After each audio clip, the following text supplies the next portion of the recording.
that. Since it doesn't look like we're going anywhere, well, we are going somewhere, alarmingly fast actually. But since we're not busy other than that, here's a couple of facts. He's not just a regular moron. He's the product of the greatest minds of a generation, working together with the express purpose of building the dumbest moron who ever lived. And you just put him in charge of the entire facility. Good, that's still working. Hey, just in case this pit isn't actually bottomless, do you think maybe you could unstrap one of those long fall boots of yours and shove me into it? Just remember to land on one foot.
Now, you already met one another on the limo ride over, so let me introduce myself. I'm Cave Johnson. I own the place. That eager voice you heard is the lovely Carolyn, my assistant. Rest assured, she has transferred your honorarium to the charitable organization of your choice. Isn't that right, Carolyn? Yes, sir, Mr. Johnson. She's the backbone of this facility. Pretty as a postcard, too. Sorry, fellas. She's married. To science.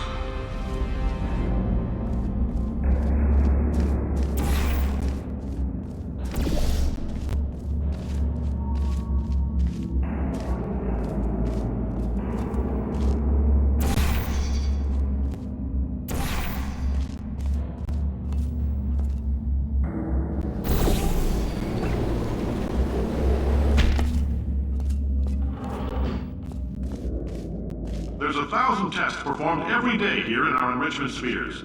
I can't personally oversee every one of them, so these pre-recorded messages will cover any questions you might have and respond to any incidents that may occur in the course of your science adventure.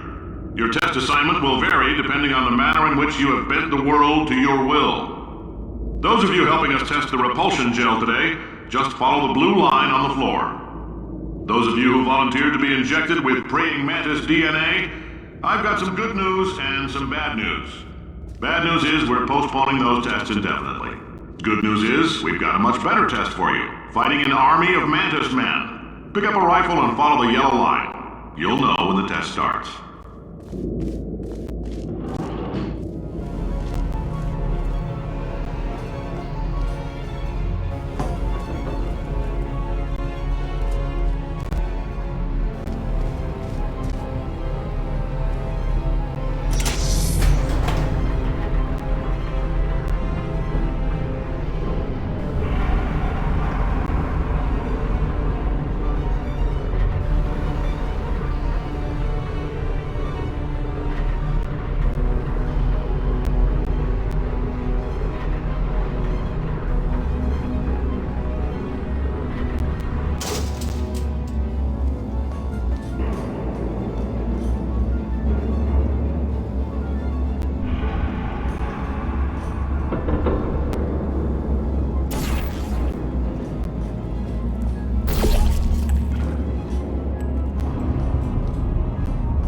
If you've cut yourself at all in the course of these tests, you might have noticed that your blood is pure gasoline. That's normal. We've been shooting you with an invisible laser that's supposed to turn blood into gasoline, so all that means is it's working.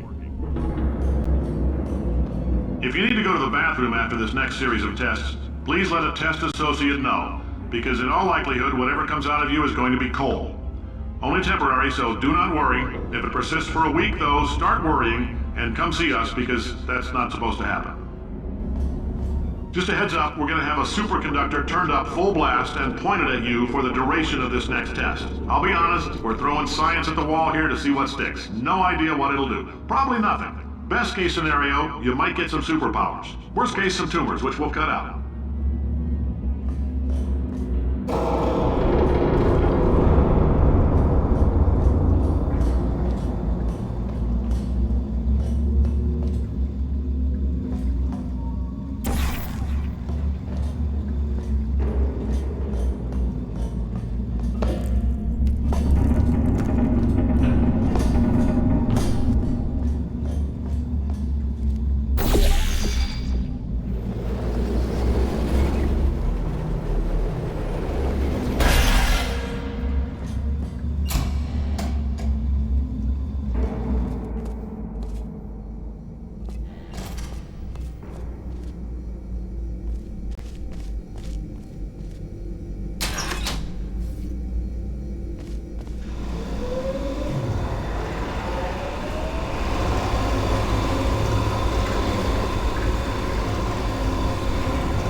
They say great science is built on the shoulders of giants. Not here. At Aperture, we do all our science from scratch. No hand-holding.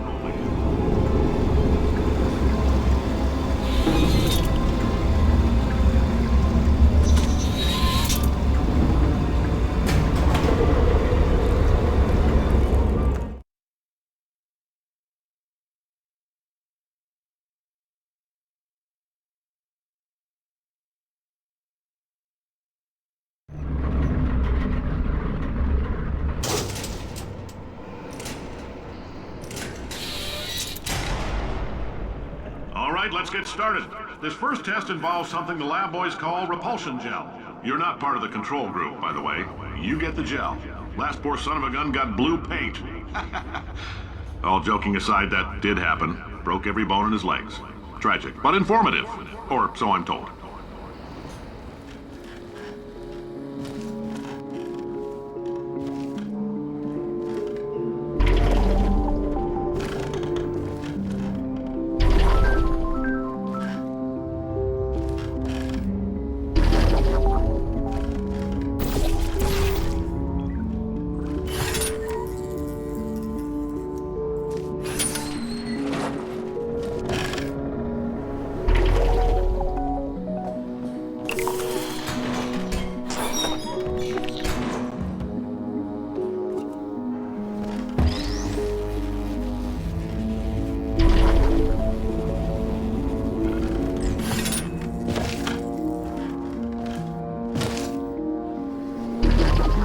Boys just informed me that I should not have mentioned the control group. They're telling me I ought to stop making these pre-recorded messages. That gave me an idea. Make more pre-recorded messages. I pay the bills here, I can talk about the control group all damn day.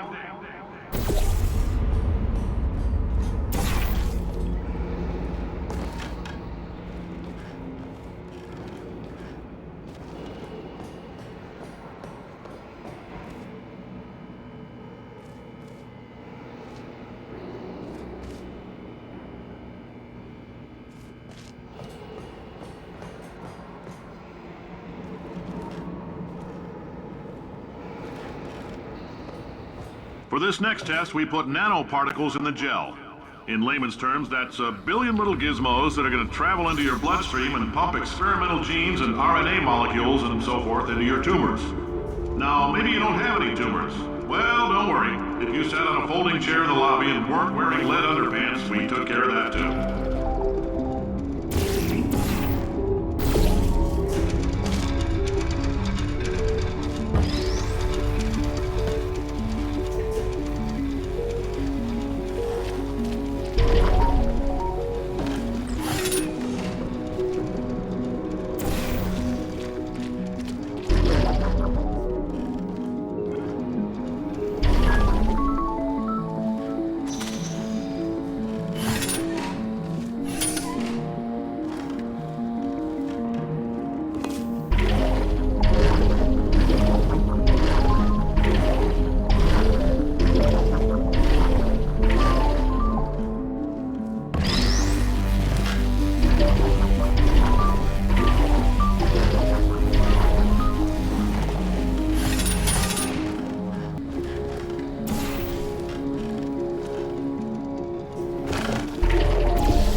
Oh, in case you got covered in that repulsion gel, here's some advice the lab boys gave me. Do not get covered in the repulsion gel. We haven't entirely nailed down what element it is yet, but I'll tell you this, it's a lively one, and it does not like the human skeleton.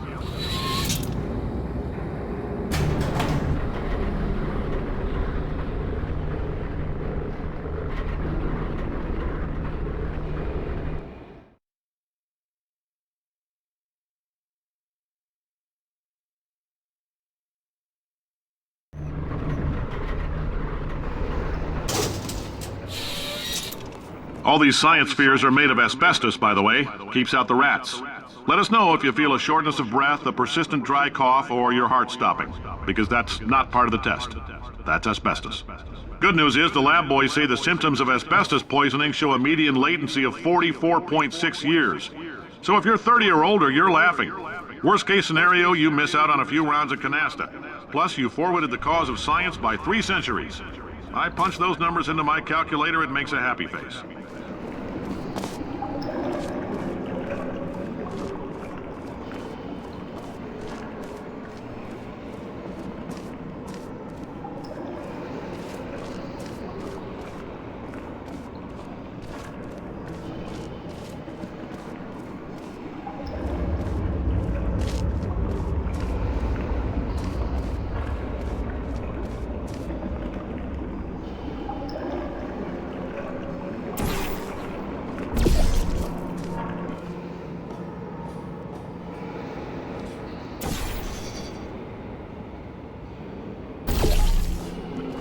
I like your style. You make up your own rules, just like me. Bean Counter said I couldn't fire a man just for being in a wheelchair. Did it anyway. Ramps are expensive.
Just a heads up, that coffee we gave you earlier had fluorescent calcium in it so we can track the neuronal activity in your brain. There's a slight chance the calcium could harden and vitrify your frontal lobe. Anyway, don't stress yourself thinking about it. I'm serious. Visualizing the scenario while under stress actually triggers the reaction.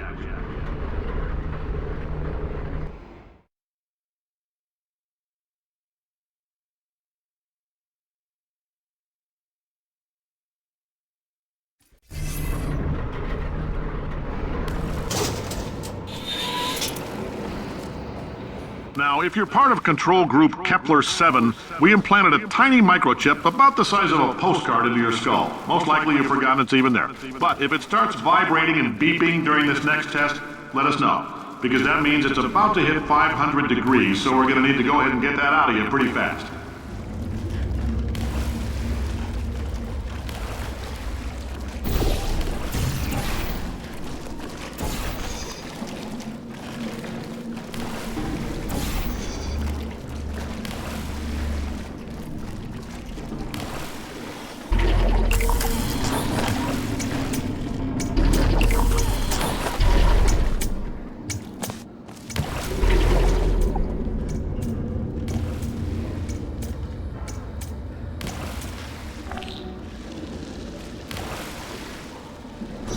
Telling them, keep your pants on. All right, this next test may involve trace amounts of time travel. So, word of advice, if you meet yourself on the testing track, don't make eye contact. Lab boys tell me that'll wipe out time. Entirely. Forward and backward. So, do both of yourselves a favor and just let that handsome devil go about his business.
If you're hearing this, it means you're taking a long time on the catwalks between tests.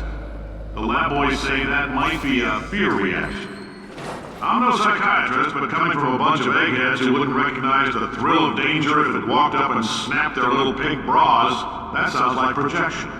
They didn't fly into space, storm a beach, or bring back the gold. No, sir, we did. It's you and me against the world, son. I like your grit. Hustle could use some work, though. Now let's solve this thing.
Science isn't about why, it's about why not. Why is so much of our science dangerous? Why not marry safe science if you love it so much? In fact, why not invent a special safety door that won't hit you on the butt on the way out because you are fired? Now you test subject, you're doing fine. Yes, you, box your stuff, out the front door, parking lot, car, goodbye.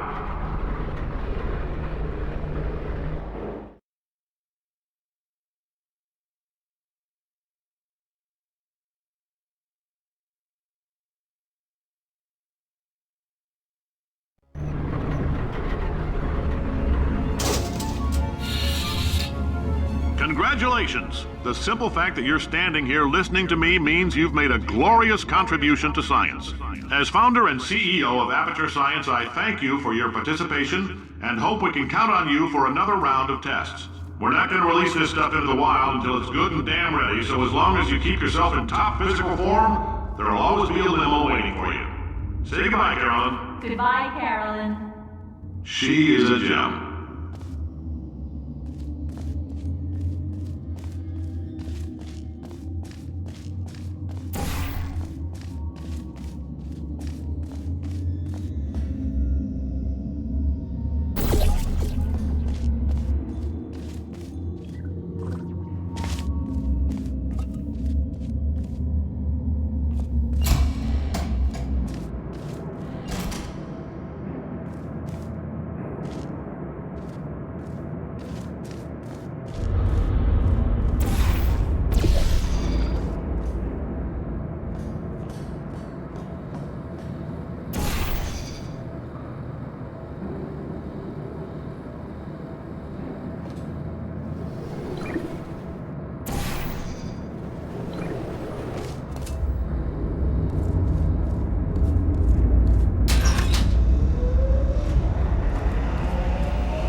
Greetings, friend. I'm Cave Johnson, CEO of Aperture Science.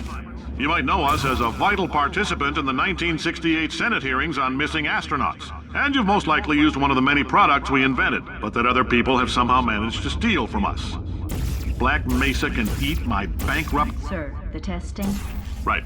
Now you might be asking yourself, Cave, just how difficult are these tests? What was in that phone book of a contract I signed? Am I in danger? Let me answer those questions with a question. Who wants to make $60? Cash. You can also feel free to relax for up to 20 minutes in the waiting room, which is a damn sight more comfortable than the park benches most of you were sleeping on when we found you.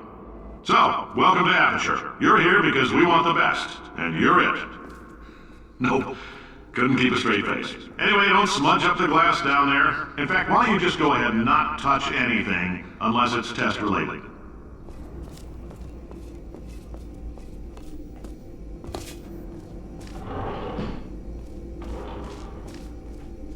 If you're allergic to peanuts, you might want to tell somebody now, because this next test may turn your blood into peanut water for a few minutes. On the bright side, if we can make this happen, they're going to have to invent a new type of Nobel Prize to give us, so hang in there. The average human male is about 60% water.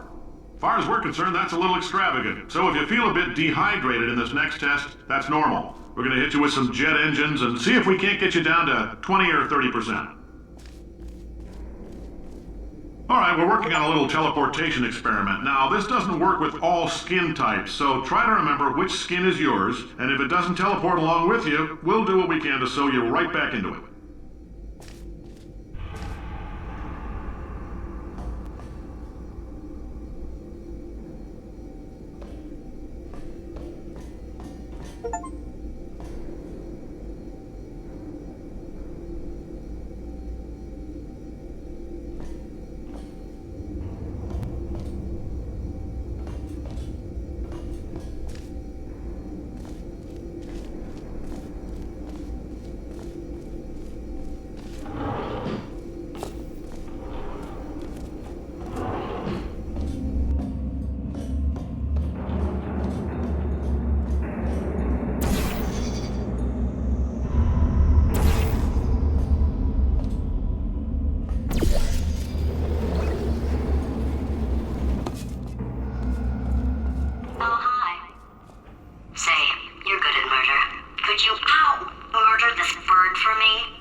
Helps, but it isn't going to power miracles. If I think too hard, I'm going to fry this potato before we get a chance to burn up in the atomic fireball that little idiot is going...